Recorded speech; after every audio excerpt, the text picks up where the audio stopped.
Hello there. Welcome into a Wednesday edition of the show, albeit a short one. Air Force men's basketball coming up at the bottom of the hour. I still very much thank you for listening to the show, whether you're doing it on air, online, or through the Extra Sports 1300 app, which is sponsored by Diversus Health, mental health, and well-being for all. Alan McCann, the new head coach of the Colorado Springs Switchbacks, will be my guest in less than 20 minutes.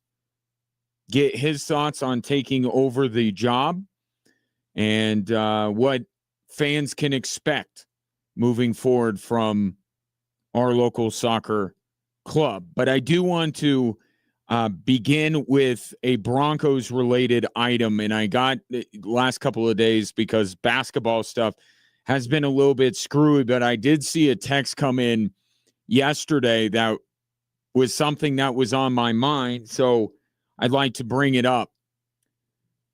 One of the more significant developments of the Broncos' win against Kansas City, and the question becomes, is it something that's going to be the case moving forward, or was it just a one-off? It was the passing of Bo Nix, the deep passing of Bo Nix. 4 of 7 on passes that were 20 yards or more. The other games this year that he has had that many deep completions, Cincinnati, Dallas, and New York, the Giants, not the Jets. Now, there's been a misnomer out there that Sean Payton doesn't let Bo Nix throw the ball downfield. That could not be further from the truth. Bo Nix is on a list with the likes of Herbert, Mahomes, Stafford, and Josh Allen in terms of the number of deep pass attempts he's had this year. So this stuff about Sean Payton doesn't let Bo Nix throw the ball downfield, that's just not true. The problem is, as the game wears on, they go away from it. Why? Because Bo Nix hasn't been successful in that endeavor.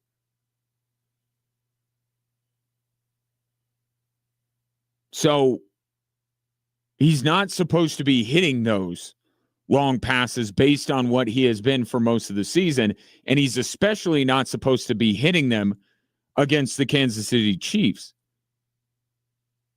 And the more impressive aspect of it, 3 of the 4 completions that he had of 20 yards or more, including that 3rd and 15 throw to Cortland Sutton, which to me sealed the game. I knew that the Broncos were going to win when Bo Nix hit Cortland Sutton for 20 yards on 3rd and 15 on that final drive.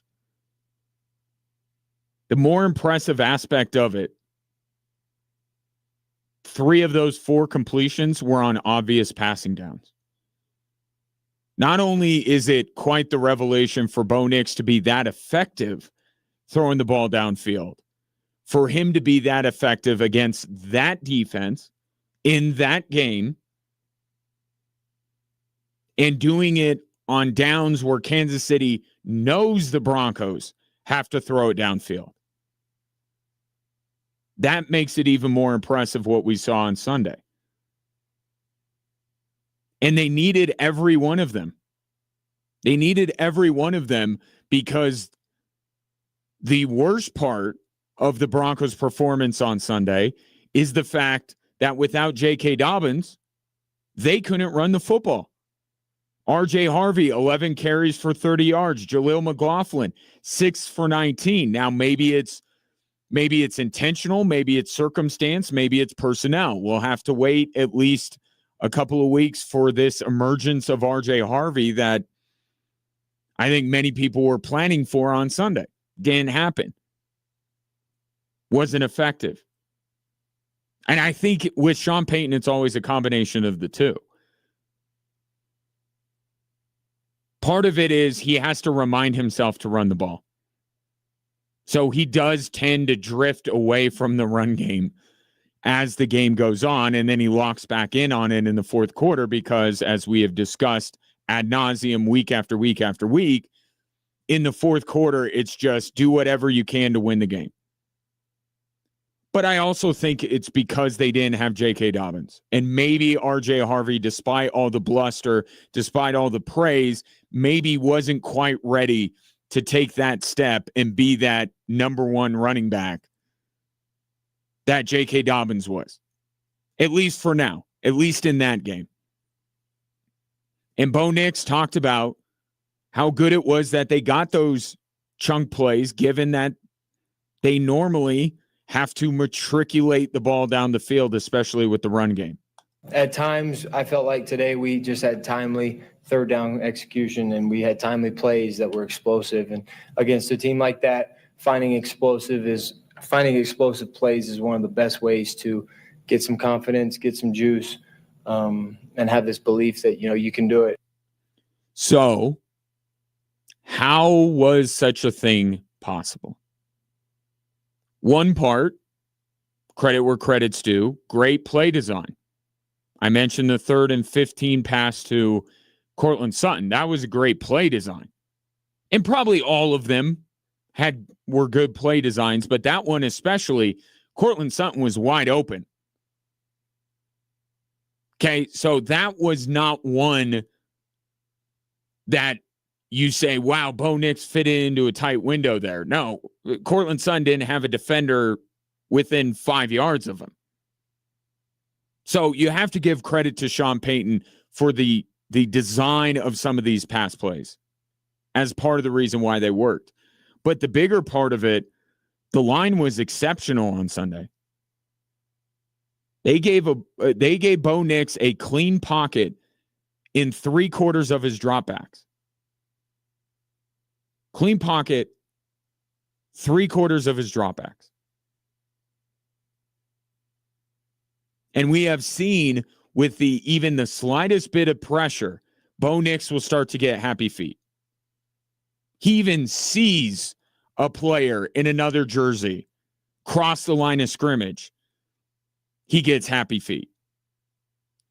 So the fact that the Denver Broncos offensive line was able to give him a clean pocket for 3 out of every 4 plays is a huge reason why Bo Nix was able to complete those passes, right? Because Bo Nix with no pressure, Bo Nix can set himself, deliver, which leads to accuracy. This is also not a new phenomenon when it comes to Bo Nix. What is one of his big issues? He doesn't set his feet. Well, it's easier to do that when you don't feel like you're going to get hit, that you don't have to hurry. And the Broncos offensive line afforded him that opportunity time and time again on Sunday. And that, look, we keep forgetting because we get caught up in skill position players in the defense. But what was the first thing Sean Payton did when he got to Denver? Build that scaffolding, lay that foundation of the offensive line. It was the first thing he did because he knew how important it was. And this offensive line has been, since Sean Payton arrived, one of the best year in and year out. And they were at their best, perhaps, in the biggest game of the year. But even therein lies what I think is a shocking development when it comes to Bo Nix throwing the football. Because much of the reason why the Broncos offensive line protected so well is that Kansas City didn't bring that much pressure. It was one of their lowest blitz rates all season. So it's no wonder that you take a really good offensive line with very little pressure, and Bo Nix is quite comfortable. But why didn't Kansas City bring the blitz? The game plan clearly was to try and confuse Bo Nix with some of the coverages and make him throw it into tight windows, make him throw it through traffic, have more defenders back in order to do those things. That was the game plan. And you have to say that's not the wrong game plan. Because again, Bo Nix can't throw the deep ball. Bo Nix can't fit into tight windows. You can confuse Bo Nix. I don't fault Kansas City for their game plan. It was the right one. It just backfired because we saw a deep passing performance from Bo Nix that we had not seen all season. Or at least only seen in small doses against really bad defenses. And that's been the game plan from a lot of teams.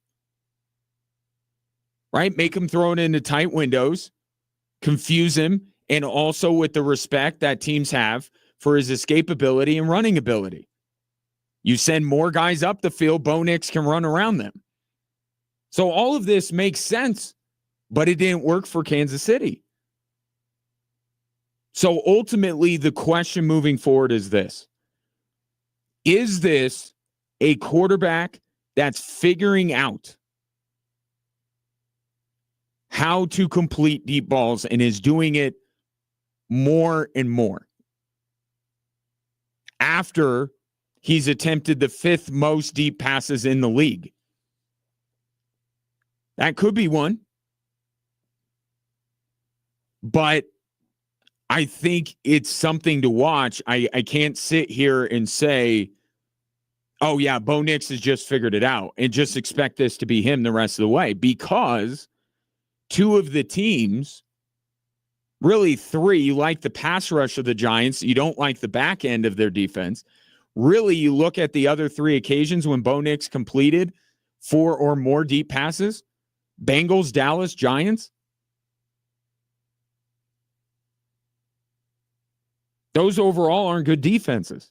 Certainly aren't good back ends of the defense. So right now, Kansas City, that performance is an outlier. Doing it against that secondary and that defense and that defensive coordinator. So I can't take an outlier and just say, this is now him. But if you zoom out a little bit, Bo Nix is hitting more deep passes over the past 4 games than he has all the games before that. And I talked about going into the Kansas City game that Bo Nix was regressing. There was regression. His completion percentage, his yardage, his quarterback rating were all going down week after week after week leading into the Kansas City game. That was a trend that Bo Nix, to his credit, put a stop to. So, but this is also a trend that is going on. Now, again, take into account the teams that he's been going against, that he's been able to do this. But it is becoming a trend. Not that performance, not the one he had on Sunday. But he's starting to complete more deep passes as we go along this season. So it's a trend to monitor, and it's also something to say, can he be that good again, or was it just what we've seen in 4th quarter Bo Nix? Because of how big that game was, you got it for the entirety of the game. Or you got it multiple times throughout the game, not just in the 4th quarter. Could it just be 4th quarter Nix emerging for 4 quarters? That is one of the storylines to watch as we move through the rest of this season. Now, the identity of this team is still the identity of this team. If they want to get to where they want to go, they're going to have to run the football. I am not banking, even if Bo Nix is truly improving in this regard, I am not banking on that being the formula to get the Denver Broncos to a Super Bowl. I still think it's running the football. I still think the most important thing they can do is get RJ Harvey going down the stretch of this season without J.K. Dobbins, because that's who they are. But there's a place for what we're seeing with Bo Nix in the greater scheme here. You run the football effectively. What do defenses do? They creep up. That's when having a quarterback who can hit deep passes comes in handy. So both things can happen. But this idea that now Bo Nix is going to become the best downfield thrower and Sean Payton should just abandon everything that he's built over 11 weeks and just let Bo Nix throw the ball down the field all the time, I don't think that's responsible. This team has an identity. They need to get back to it now that they, have a bye week, have a little bit lighter schedule the next couple of weeks.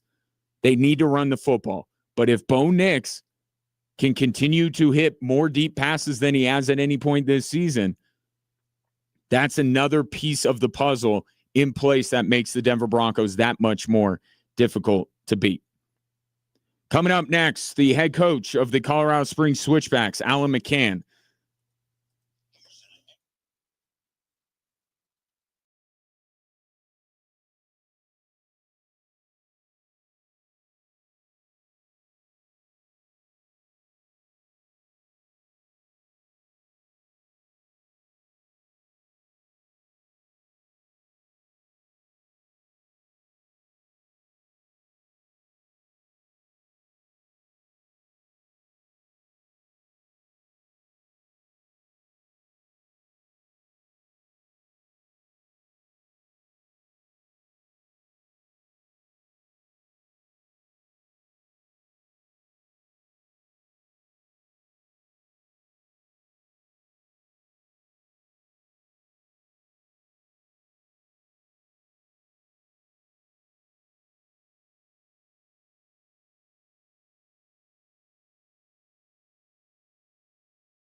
Colorado Springs Switchbacks FC did not have to look far to find their next head coach. Joining me now is the seventh man to hold that position in the club's history.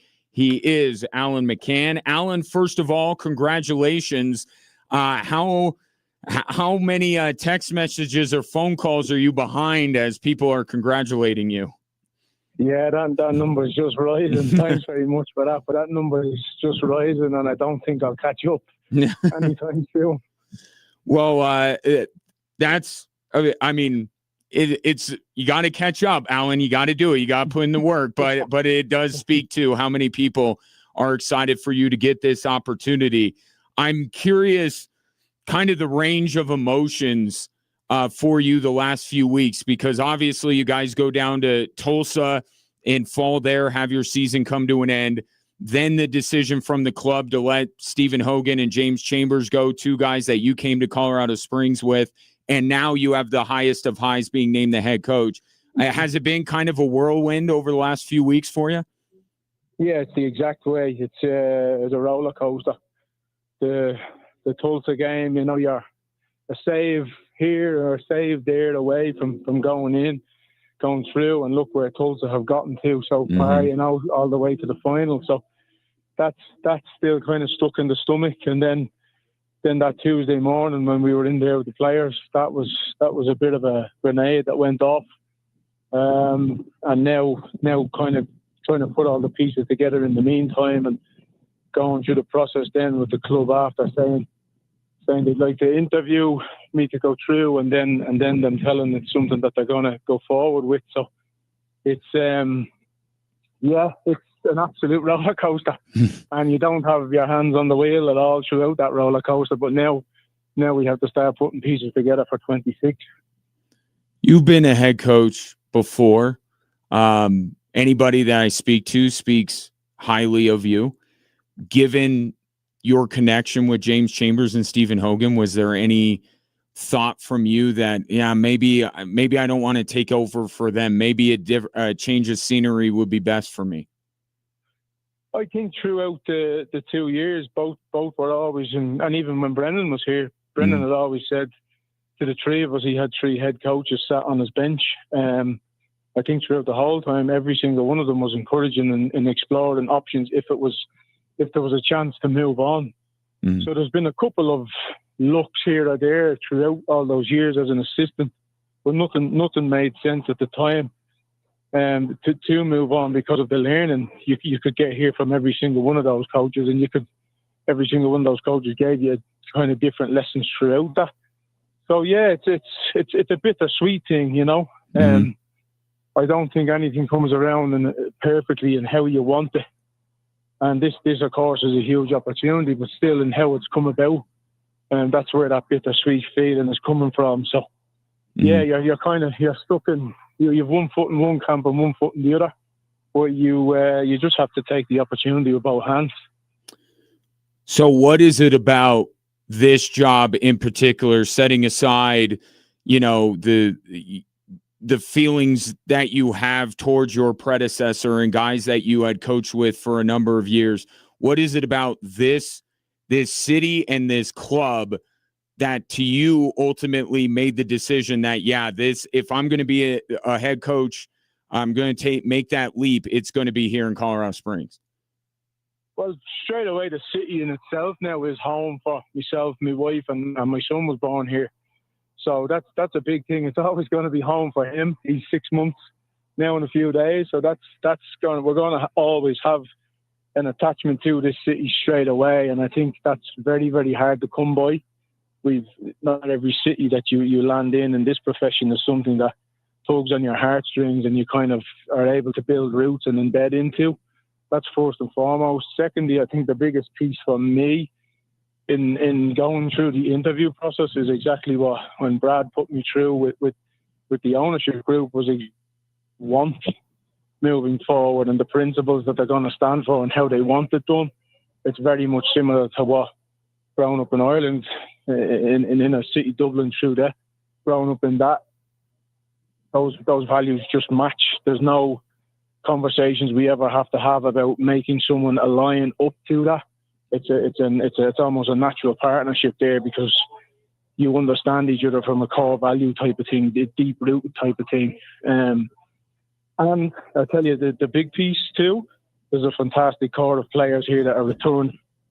The players have been very, very vocal in the last 2 weeks in particular as to their opinions on everything, and where they believe they can go as a group with more pieces added to it.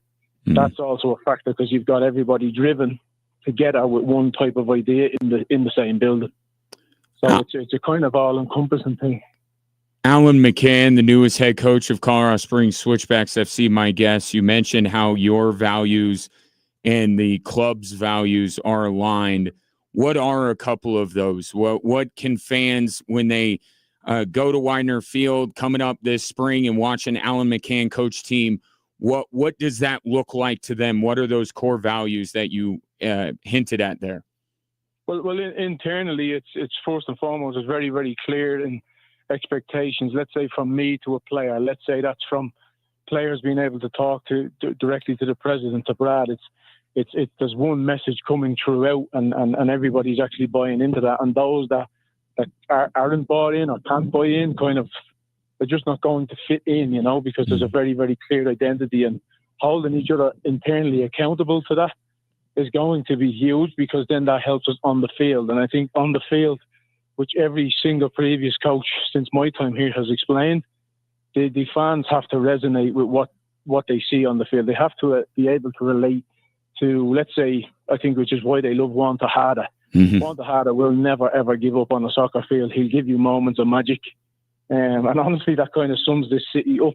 That's what this city is. The people that I've met and been lucky enough to meet, they're very, very hard working. They're down to earth.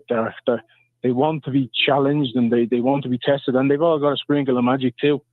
So Juan and Stevie and Mahoney and these types of characters, are the never say die type of characters. I believe that's at a minimum what the fans should be able to see. And then the next piece is the players should be inspiring the next generations of kids. What I grew up looking at players, the reason I continued into the profession was because I had local heroes growing up. So that should be the next piece that especially the children should be able to be wanting to play this sport over and over again, and you grow an actual organic love for it. Because people around here know you, and the continuity that still exists with a lot of the systems and the roster, as you discussed, a core group of players that will be back. I don't have to tell you this, Alan. Expectations are going to go right back up this year, right? If they were bringing in somebody from a far off place to completely rebuild this thing, there would be, okay, let's give it some time. The expectations are going to go right back up this upcoming season. Is that where your expectations are, competing for another USL championship next year? Yes, that's exactly what was explained to the players yesterday. I met with the players yesterday to tell them that I had finalised my deal. I also told them a couple of the new signings that were made along, like, to coincide with. And that is exactly what we spoke. And my exact words were, we are not in a position where we have to be going through a rebuild year. We are going to be in a position where top 4 is the minimum target for next year. And top 4 obviously means home playoff. So if you can grab top 4 at the minimum, and now you can start to compete for top of the West. And then again, you're top of the West, well, the championship runs through Colorado Springs again, and then you're picking up the Western Conference trophy and the main trophy up as well. So I think that was another part of my interview and meeting with the ownership, was that's where the expectations should be every year. Now, every club knows it's very, very hard to do it back to back. It's very, very hard to do it. Let's say we're here for 100 years. It's very, very hard to do it for those 100 years. Mm-hmm. But we do need to be there or thereabouts, knocking on the door with a correct process, and that the fans can see every single year. We are going to be there or thereabouts and in that conversation consistently. Well, I look forward to many more conversations with you, Alan. Congratulations on this post, and I already very much looking forward to next season. Thanks for joining me.